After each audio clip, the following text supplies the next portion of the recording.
有说过，就是拉下驰骋的裤链很容易，但是撬开他的嘴很难很难的。这么多年，他征服别人都是用下半身，用不用手还要看心情，嘴更加是他的境界。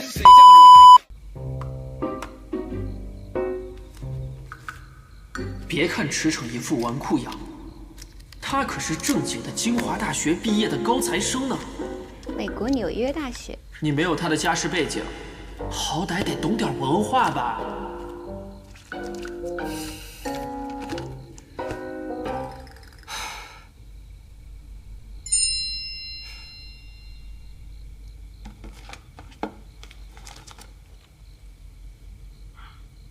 在干嘛？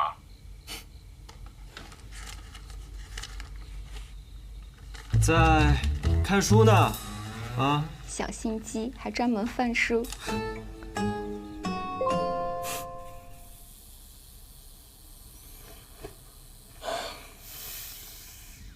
驰骋这发型好毛茸茸啊！怎么没回我？你在干嘛？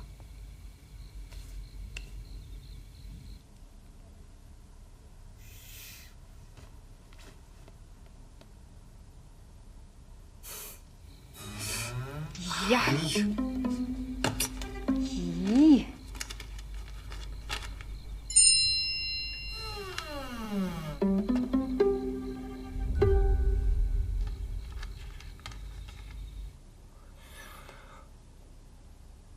大宝，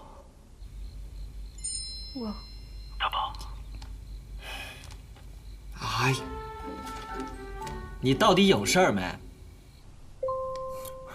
有。有事儿你就快说事儿。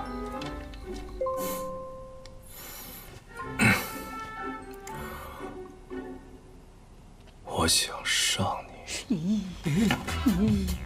咦耶！天哪！主，帮我废掉这个流氓吧！圣经。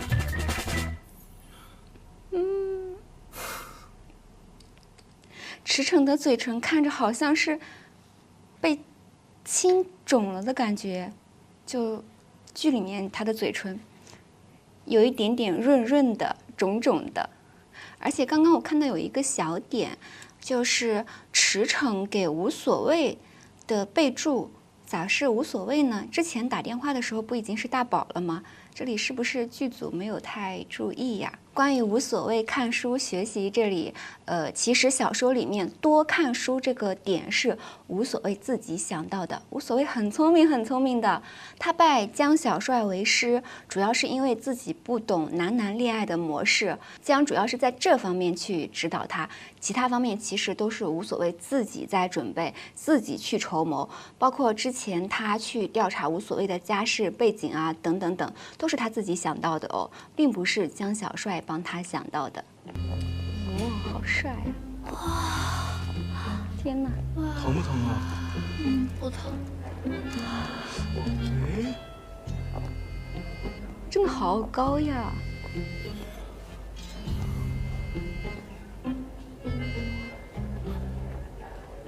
出去聊聊。没空。反正车在门口，随你。呀，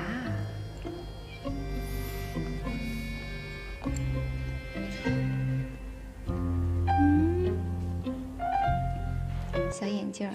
这里反正车在门口有一个小小的知识点需要补充一下，就是小说里驰骋这个时候是在交通局工作。他停在门口的是警车，而且警车一直在鸣笛。驰骋说的“反正车在门口”，其实原著里是说“反正警车在门口”，所以无所谓才一听就立马出去，因为诊所门口一直停着一辆鸣笛的警车，影响是很不好的。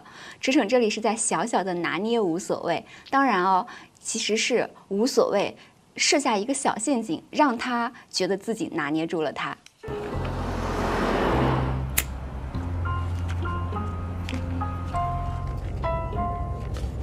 在车上看书居然不晕车，这点不错。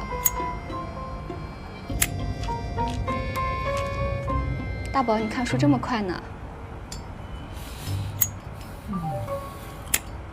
我发现啊，看房龙的书就像看脑筋急转弯，时不时的反讽、调侃、夸张，真是历史学异端。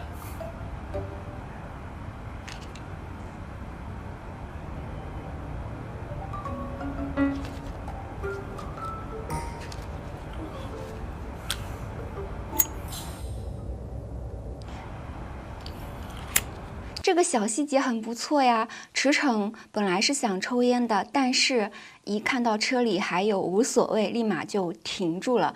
因为这个时候他还不知道无所谓也抽烟，他不想让无所谓抽自己的二手烟。这个小细节很好，很好呀。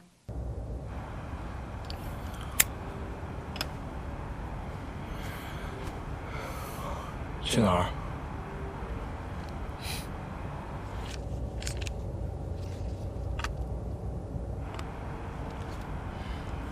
茶社。你震惊到驰骋了。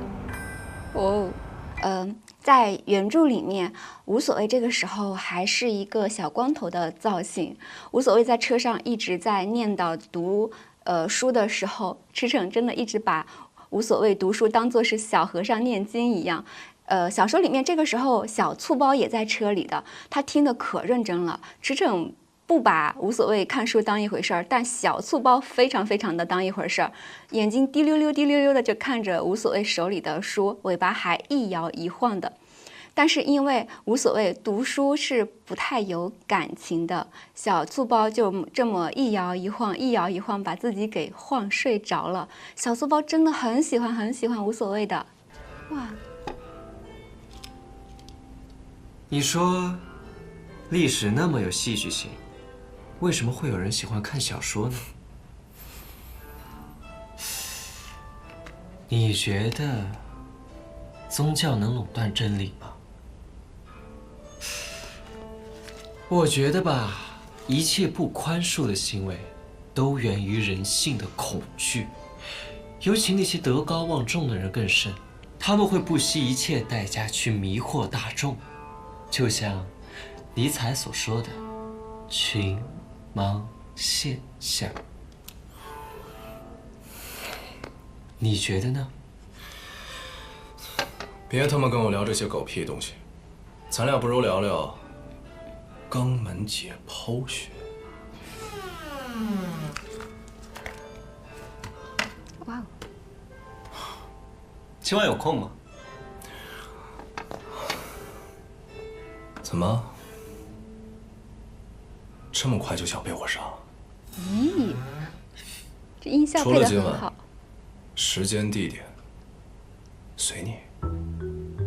看来今晚要带月月见父母了。巧了，除了今晚，其他都没有时间。那就请。你挣扎一下呀。我不可能让你跑了。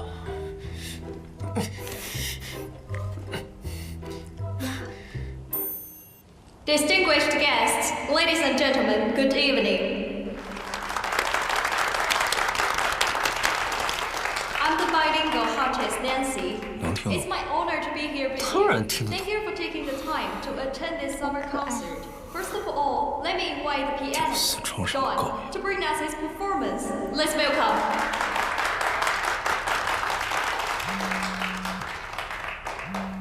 关七。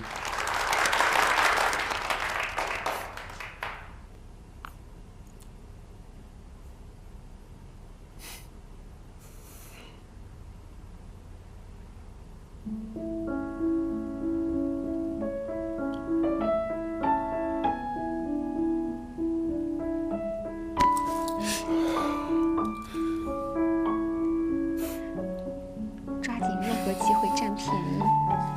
算了，为了复仇大计，免不了要牺牲。音乐会3个小时，他总不能全程这个姿势吧？这样能把他拴在这儿，摸就摸。你已经妥协了，无所谓。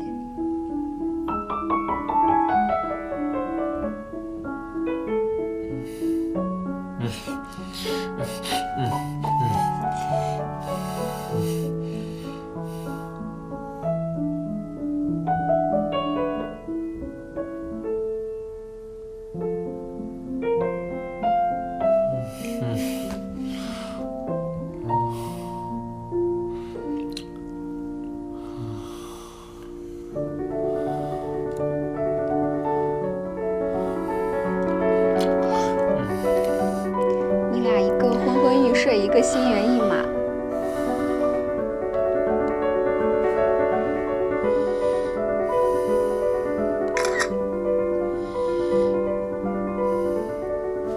你刚刚不是关机了吗？你偷偷开机。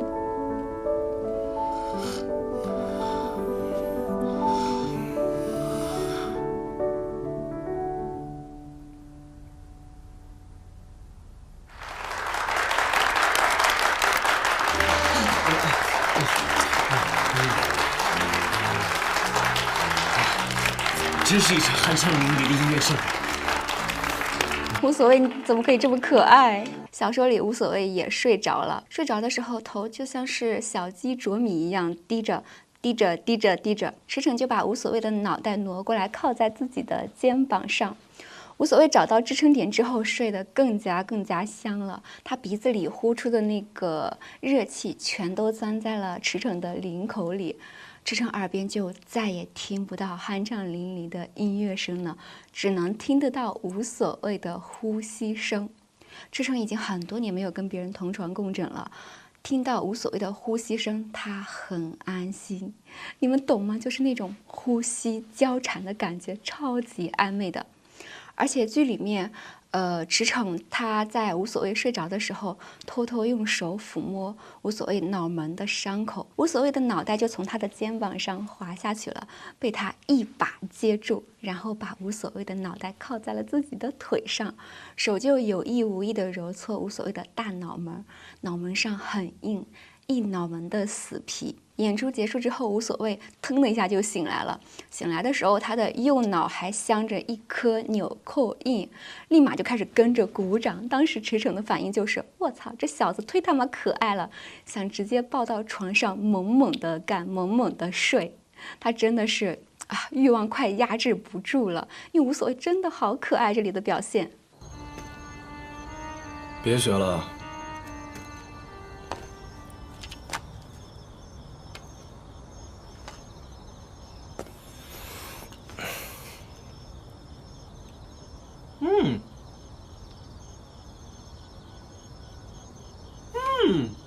有这么好吃吗？有那么好吃吗？你不也有一个？尝尝不就知道了。我想吃你的。不都一个味儿吗？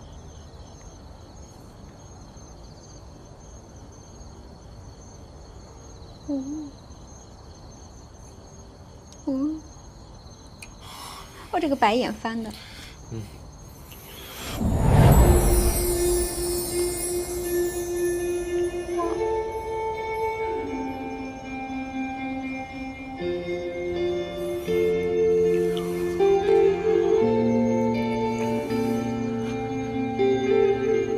傻了，冰激凌初吻。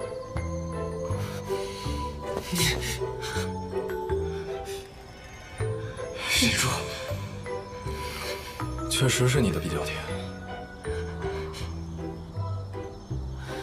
都快气得快抖了。这是好事儿，闪住了。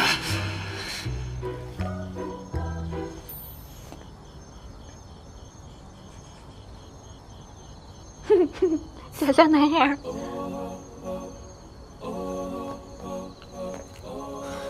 我当时有被这一幕吸引到，他真的是全程就眼神一直盯在无所谓身上。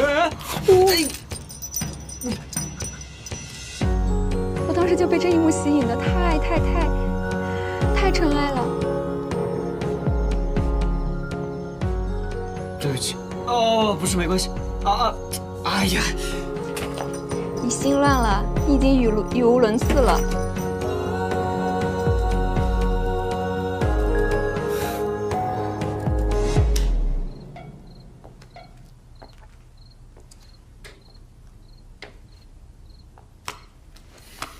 靠！这他妈，我在说什么？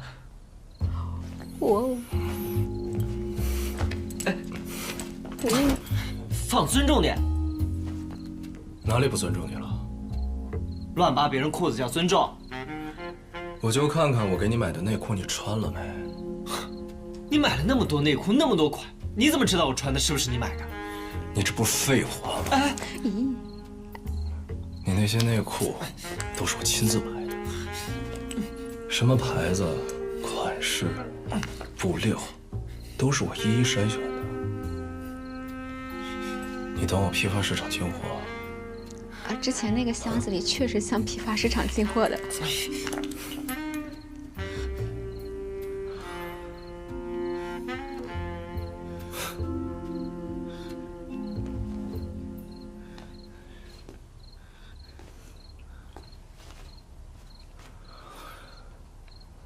再帮我吹一次。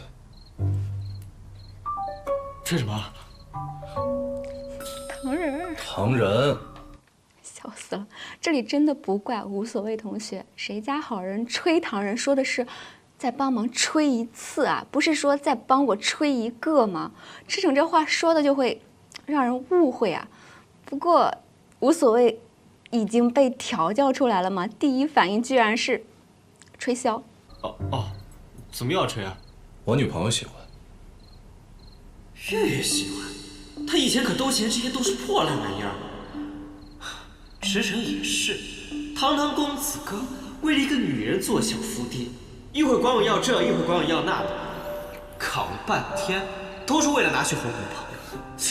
你是吃驰骋的醋还是吃月月的醋？你心已经偏了吧？送我女朋友不开心啊？听话，给她吹一个。哇！一个郁闷死了，一个爽死了。吹就吹。哇，你又开始荡漾了。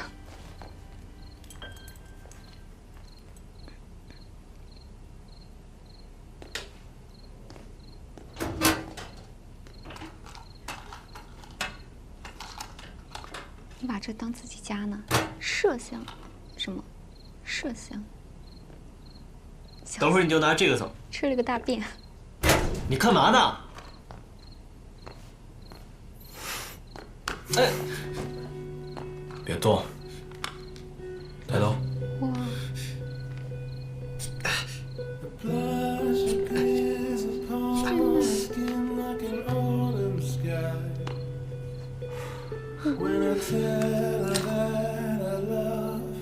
！It's like a wish I once had. A lonely world that makes me turn away from it all. 你俩心脏都漏了一，不对，你俩心跳都漏了一拍吧？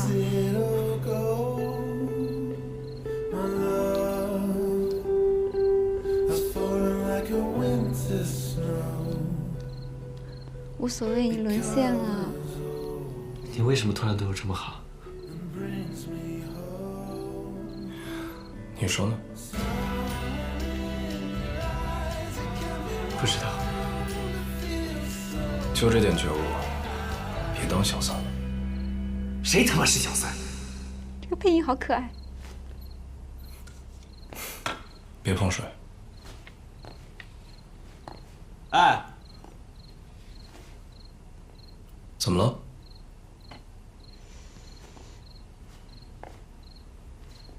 你心软了，无所谓。拿去哄你女朋友吧，这次我不吃了。所以这个玫瑰花之前是要吹给谁的呀？这可是提前准备好的呀。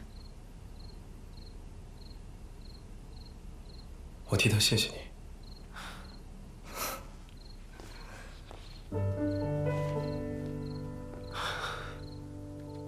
驰骋给无所谓喷药，这里面一定要细说一下。剧里面无所谓只是额头上有一个小小的伤口，其实小说里面无所谓的头上是一层厚厚的死皮。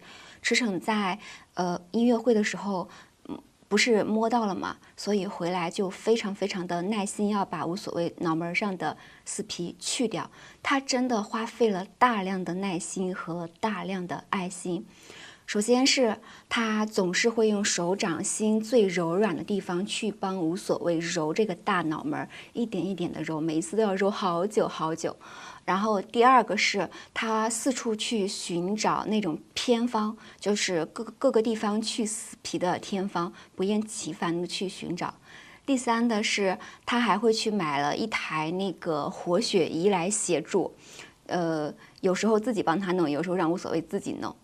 第四就是到无所谓后面他的大脑门的死皮蜕皮的时候，自己就忍不住嘛，比较痒，想要去挠。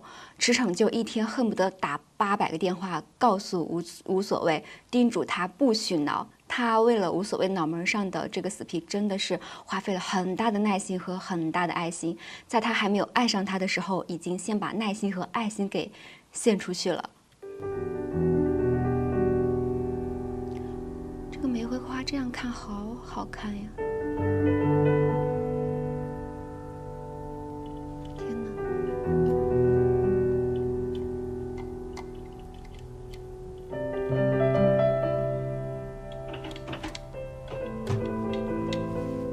第二个唐人了，这一段真的拍的质感太好了，和无所谓在床上的一个联动，就是一个是无声，一个是有话，特别配最近很火的一首歌，叫做《美洲狼》，但是要配戏腔版的那一个，其中谈笑风生，回首斜阳那一句，真的特别有民国的故事感。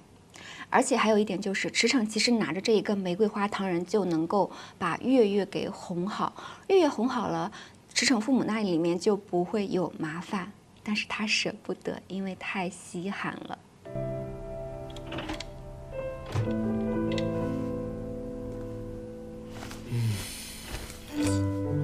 翻来覆去睡不着了。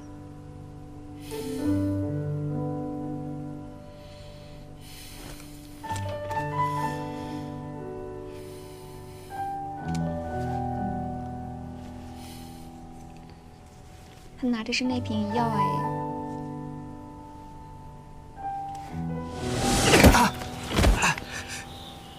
看什么看啊？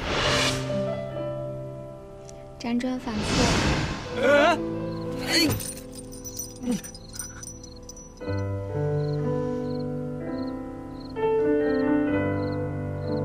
一个打你，一个爱你，你说你的心偏不偏？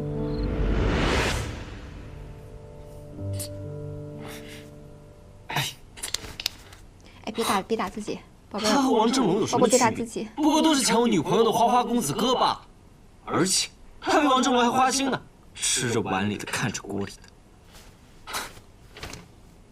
睡觉。你在强行说服你自己吗？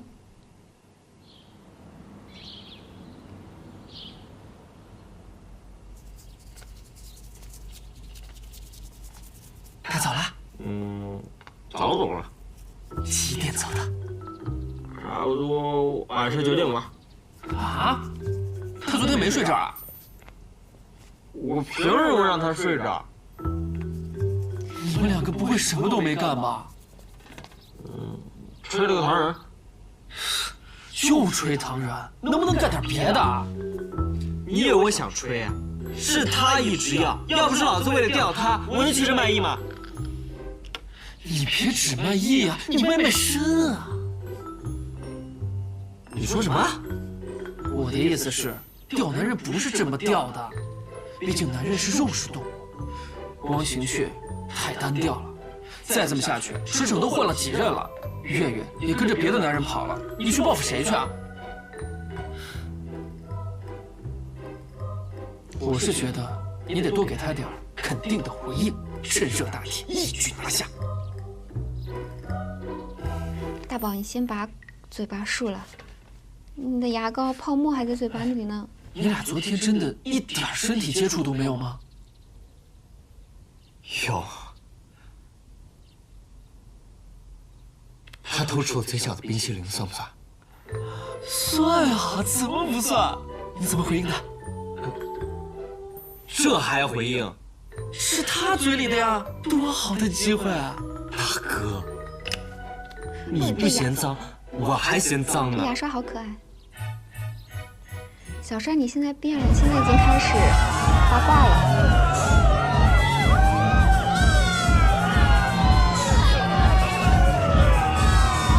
哇，这里真的好帅，顶级过费。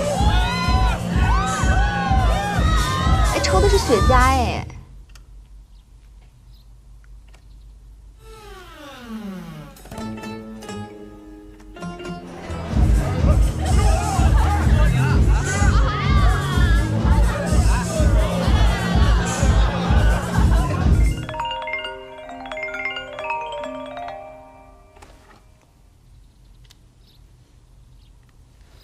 喂，我想上你。又给了你一次机会，抓住！你得多给他点肯定的回应。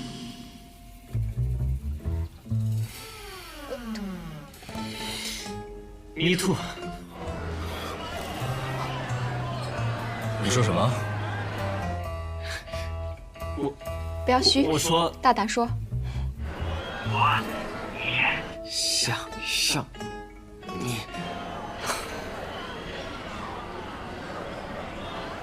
盯着你。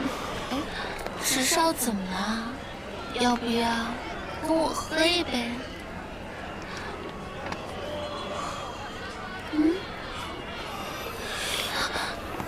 哇，好帅！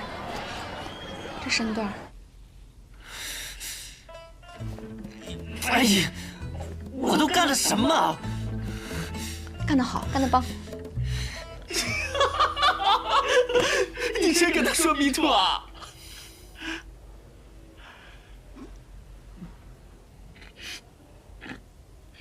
别笑了，都怪你出这馊主意。现在好了，多尴尬呀！人直接撂电话消失了。无所谓，配得好好呀，这么说的吗这个配音配得好好呀。那我要怎么说？语调特别我说来好。，上我。大哥，我又不是个女的，我这玩意儿也不是白长的，我凭什么让他上？什么事啊？这么开心？怎么了？你怎么来了？我来换药啊。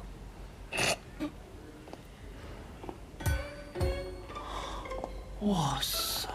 这里江小帅看到驰骋是表情非常吃惊的。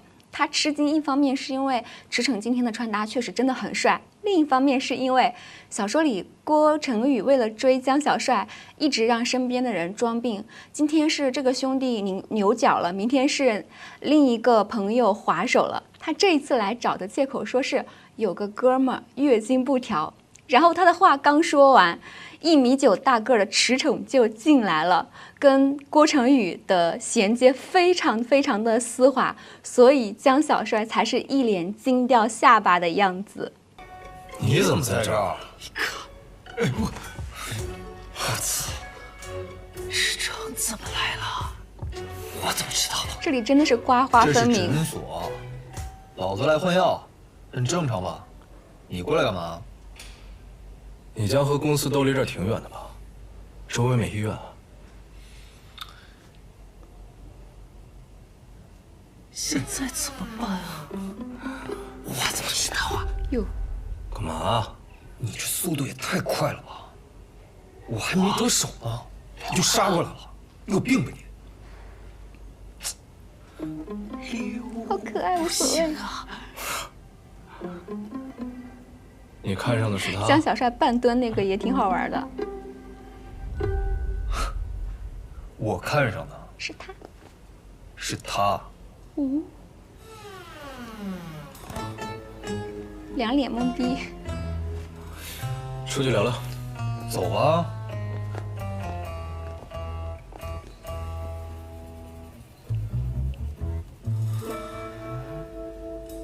他们怎么认识的？那我们可以从郭成宇身上找突破口，说不定还有意外收获呢。哈，你的意外收获就是你到时候会有一个老公哦，闺蜜双方双双嫁入豪门哦。而且要注意一下，无所谓这个动作就是溜啊，这个顺滑的手的动作。后面吴妈妈住院的时候，驰骋去医院探望，在门外往里望的时候，当时吴妈妈想让他进来，驰骋也做了这么一个动作，这是另一个 callback 哎。你俩这样过于暧昧了吧？你俩这点烟抽烟的。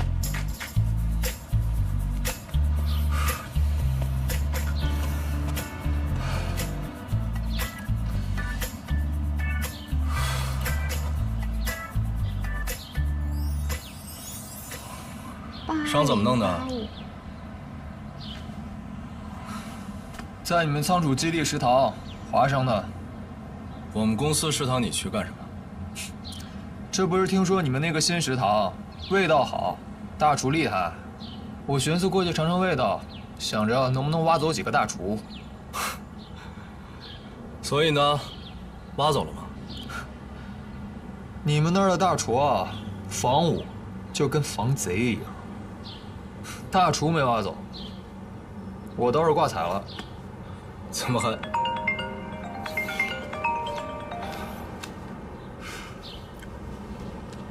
喂。王亚的，那辆运材车确实有情况。好，我现在马上过来。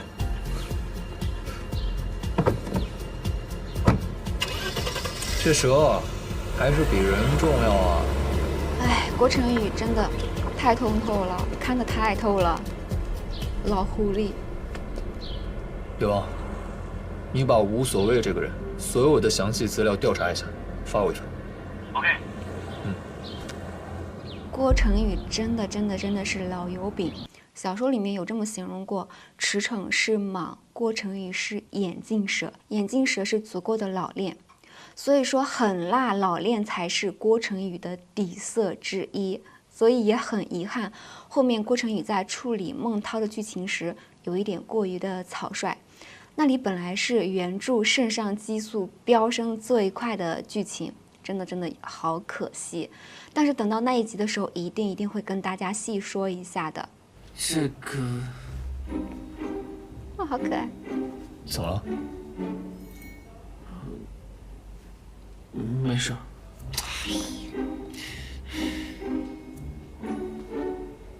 你俩真的是灵灵的。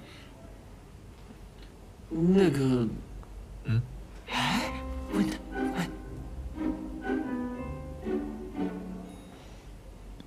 那个，快好了。哎呦，哎呀，恨闺蜜不成钢。你这个掐腰的小动作无所谓。谢谢。你等一下。怎么了？有事吗？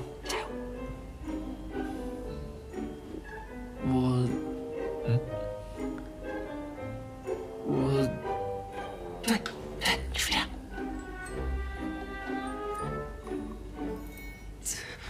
我再给你拿点药。好。哎呦我的天哪！郭成宇装的挺正人君子的。拿这个配着吃，好的会快一点。多少钱？32，你给30就行。这样，我的卡限额了，要不我们加个联系方式？信你个鬼！明天转给你。放屁！借口！哎呀，算了，还得帮无所谓打探消息，先加了再说。行。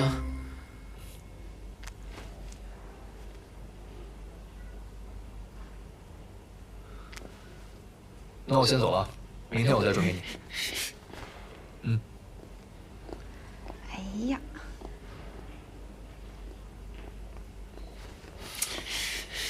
你也算有个联系方式。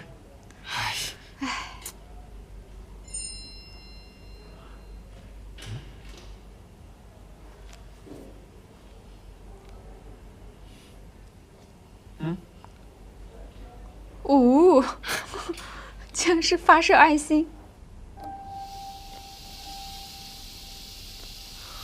倒是条宠物蛇，但不是咱养那一批吧？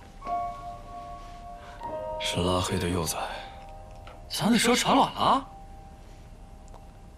我还以为是它自己偷偷溜出来，因为太细了才没被人发现呢。看来是真有人想卖你的蛇，毕竟你蛇贵。所以这批蛇藏在公司是无疑的。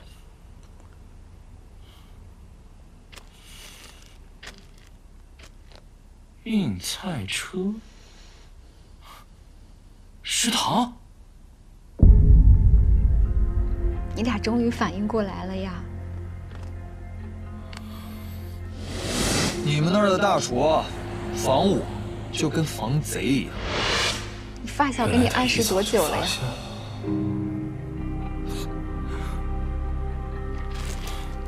要咱们直接动手抢过来。不，不要打草惊蛇。呀，那车已经扣了，会不会董事长已经知道消息，转移阵地了？既然他们是偷卖，肯定比我更怕那老头子。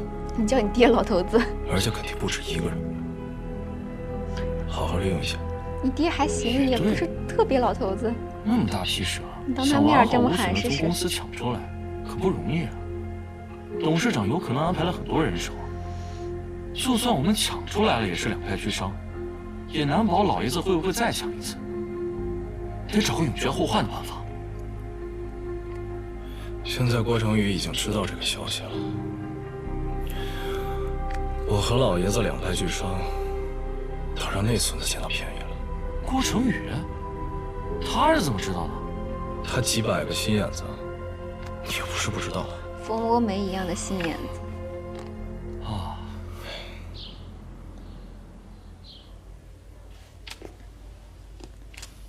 小帅一脸八卦。嗯。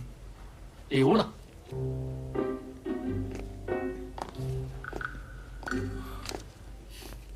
小帅，你的眼睛好八卦哦。你俩住一起啊？没有啊，我先走了。哎呦。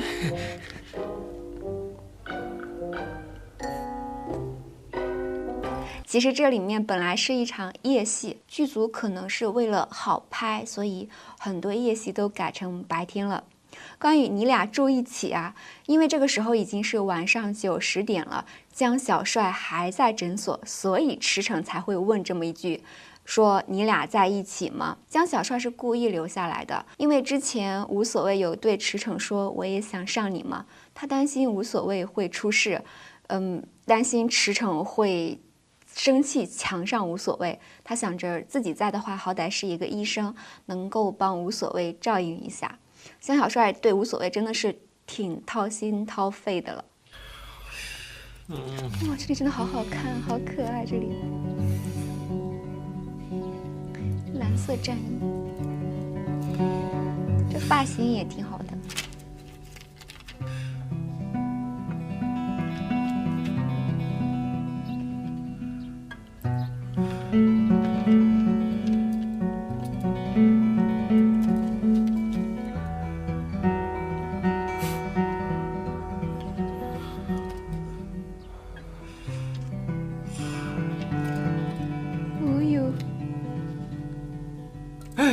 哎呀，好可爱！你干嘛乱拿人东西啊？我就想看看那个说想睡我的人，平时读什么书啊？就是看到书单这里面，池诚有进行自我攻略一番。他突然想到了无所谓在茶社里面谈论书籍的认真模样，他就在想，哎，那时候无所谓是不是希望自己可以眼前一亮呢？他又想到了无所谓是一个理工科的大学生，平时是不看这一些的，肯定是为了和自己有话题才强迫自己看这些书的。又想到无所谓在音乐会上睡着，就想他肯定是熬夜看书看累的，所以说他做的这一些都是为了自己啊，然后就这么把自己给攻略下来了，想着哎，这人咋这么可爱又这么认真呢？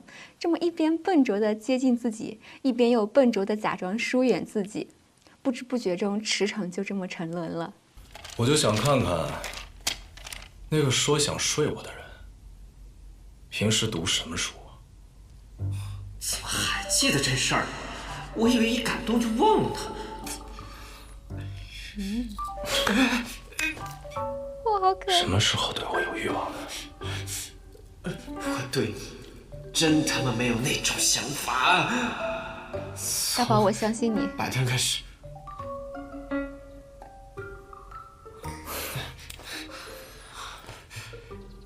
所以照你这么说，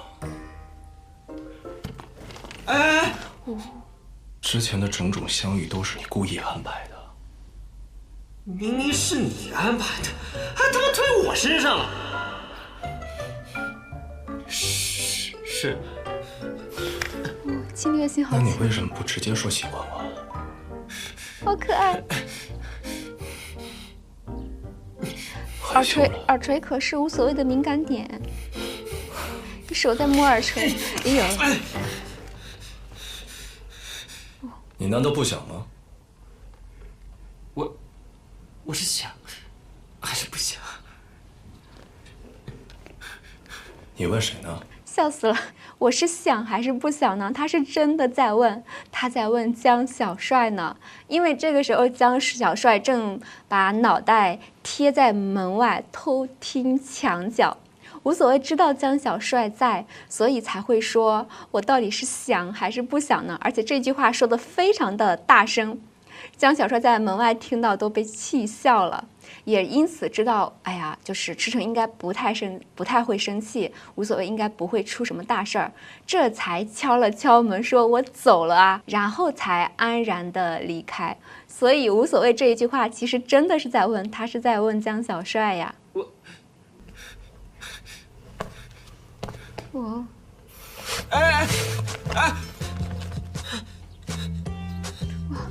你这么害怕我干什么？别吓着他，他又用那个衣服挡住了自己前面，他现在还是直男思维。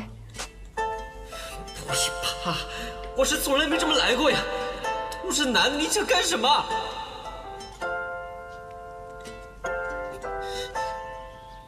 我不想，现在就跟你这样。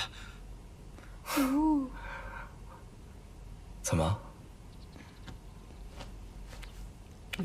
天哪，摸嘴没跟唇，男的亲过？太欲了吧！哎，废话，你看我像是跟男的亲过的样子吗？那你怎么知道你喜欢男的？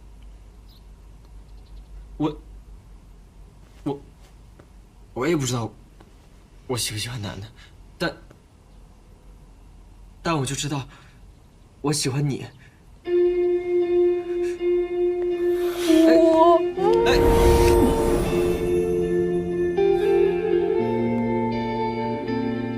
我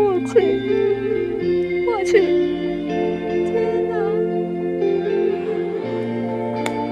真的，我的妈耶！直男说话没轻没重的，这句话杀伤力太强了，我去！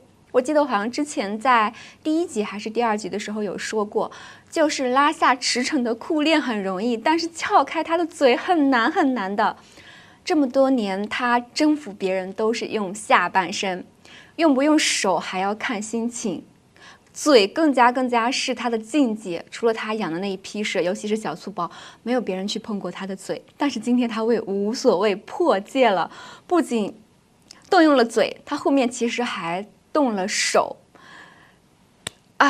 动了嘴是因为他强吻了无所谓，动了手是因为他自己给自己进行手动服务，而且强迫无所谓要看，所以无所谓才被吓成那样了。而且就是在这里面，他都已经就是当着无所谓的面自慰，强迫无所谓看了，但到临走的时候还没有忘记帮无所谓去揉他的脑门。他都这样了，走的时候还要掏出药膏给无所谓的脑门上的死皮做按摩。哎呦我的天呐！而且那个无所谓看到池诚自己自慰的时候，无所谓真的是一方面被亲懵了，另一方面也被吓懵了，所以第2天才会发39度的高烧。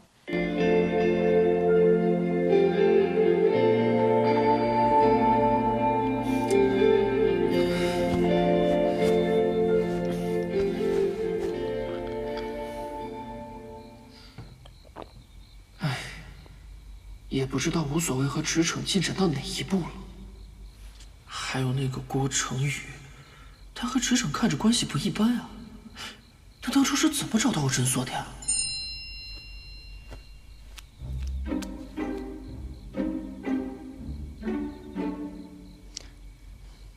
说给30就给30。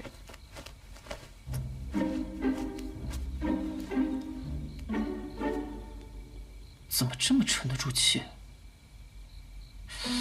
要不我主动和他聊聊？我那天看到你和池诚聊天，你们2个认识。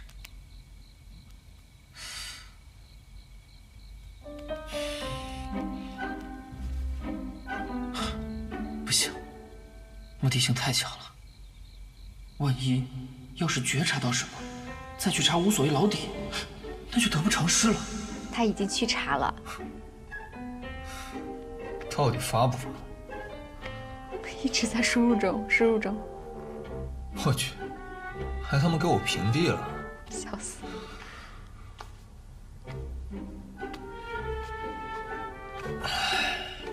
你以为你把我屏蔽了，我就没办法了解你了？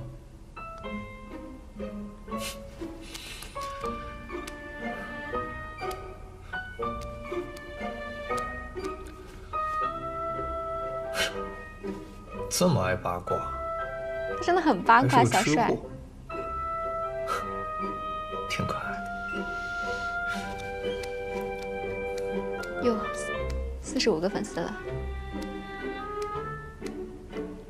哦。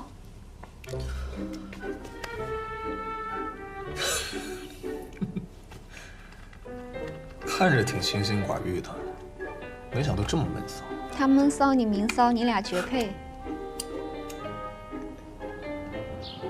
这里面江小帅关注的这一些，钓男的视频都是剧里的吧？第一个好像是办证，第二个应该是在老宅的床上，第三个和第四个好像是，除夕夜的烟花，第五个是，就是刚刚的那个诊所蓝衣的强吻吧？哎，第六个我有点看不清。第六个是什么？第六个就截了一个脑袋。哇，剧组还挺严谨哎。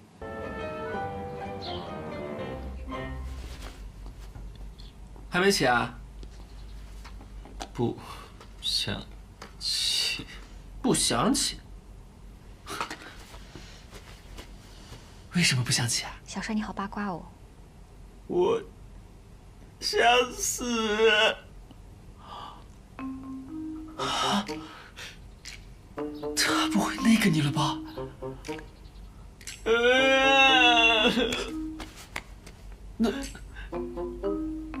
那你流血了吗？你亲流血过？亲？嗯。哎呦。昨天，他强吻了我。好可爱，像个宝宝一样。我以为你怎么着了呢？浪费感情。师傅，不是要安慰我一下吗？师傅，师傅。哦，这个师傅跟后面算计他师傅上郭成宇的床一样，好可爱。这个师傅喊的。好了，去开药吧。谢谢小帅医生。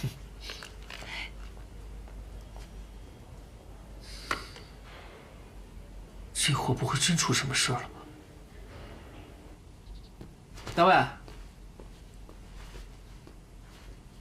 大卫，你像个蚕蛹一样的病宝宝。你这还没怎么着呢，怎么就发烧了呀？要不，咱们还是就此收手吧。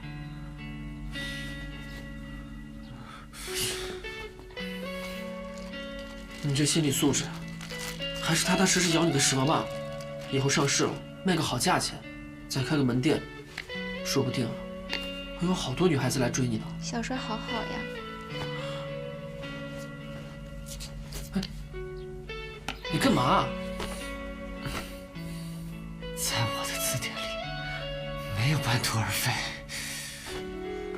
所以无所谓，做什么都会成功的。他真的很有韧劲儿，很轴，他又很聪明。起来干嘛呀？做啥都会成功的。我去休养2天。不行，你还发着烧呢。我这是心病，这里都烧红了，无所谓。只能靠顽强的意志去抗争。苹果肌这里，脸颊这里。不用了。哦，对了，这段时间我不想看到池诚。如果他来找我，帮我应付一下。行，谢谢。师傅帮你。哎呀，大卫，你的拖鞋。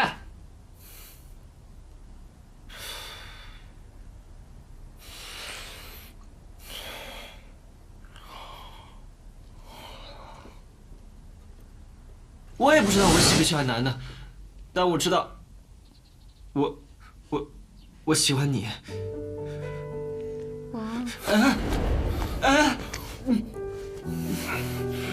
你坠入爱河了，驰骋，爬不出来了。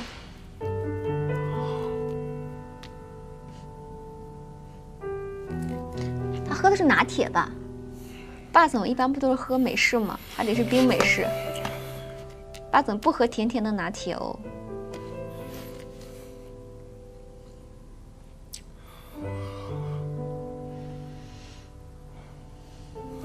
大宝不理你了，大宝不要你喽。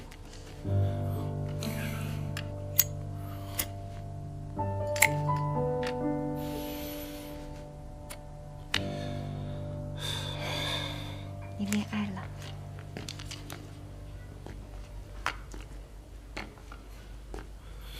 他人呢？去旅游了。哎，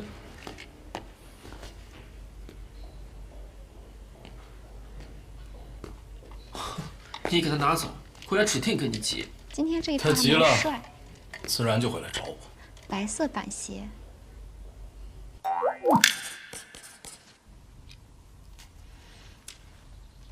咦，这无所谓啊。嗯。礼物呢？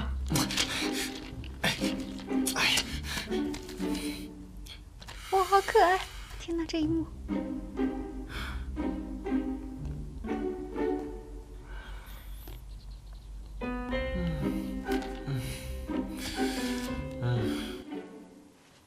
好可爱！这里心动名场面，入坑名场面，蓝色战衣真的是太少年感绝了。蓝衣卫卫绝对是永远的白月光。好像花絮里有这一幕，我记得好像是监视器镜头慢慢的推进，无所谓的身影就是慢慢在监视器里放大，清白的蓝真的是太干净了，就像是纯白的茉莉花，而且还要是那种花骨朵时期。也只有这样美好的无所谓，才能够让驰骋心甘情愿地忍住欲望，等它自己慢慢绽放吧。